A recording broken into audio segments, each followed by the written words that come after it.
Yeshua introduced a new way, not just following the Torah or religious rules, but by obeying God from the heart, going beneath the surface of the commandments to the very heart of what God wants for our lives. Do not commit adultery became do not lust, and you shall not kill became don't hate or be angry without cause. Yeshua went past the surface to the core issues that drive us to sin. The prophet Jeremiah said that God would write His law upon our hearts.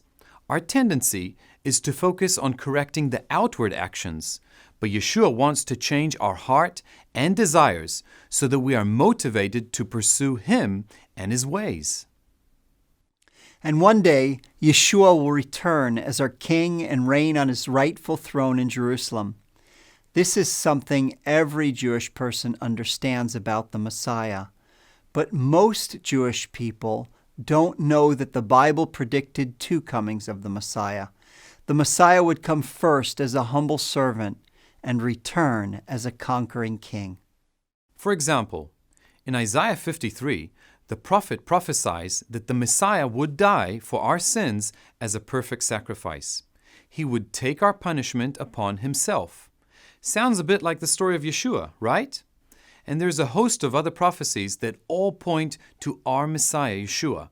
And we encourage you to watch the attached study resources to dive into this in more detail.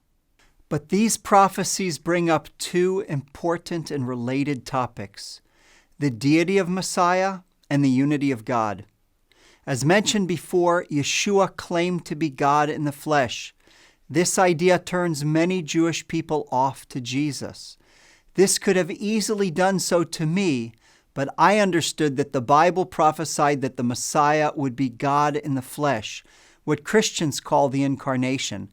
This is the teaching of Yeshua Himself and also the message of the prophets. Again, Isaiah not only told us that a virgin will conceive and bear a son, and you shall call his name Immanuel, God is with us, but he also spoke of another child which would be born and be named Wonderful Counselor, Mighty God, Everlasting Father, and the Prince of Peace. And we know this is referring to Messiah, as Isaiah tells us in the very next verse that this person would reign on David's throne forever. And that is a very long time. Clearly, Isaiah believed the Messiah would be God in the flesh. And this is why, as a Jewish person, I can accept it, because I see it taught in the Hebrew Scriptures. We also understand that the Bible speaks of the nature of God as triune, three persons, the Father, Son, and Holy Spirit, distinct and yet the same. Some would try to argue that this puts followers of Yeshua at odds with Judaism and the teachings of the Torah. But the subject of God's complex unity is not foreign to the Torah or even modern Judaism today. So what does the Hebrew Bible say? Our opinions only carry weight if they agree with the Word of God. So we need to start at the beginning and build our understanding from the bottom up. The fundamental Jewish confession of faith, called the Shema, is taken from Deuteronomy 6:4.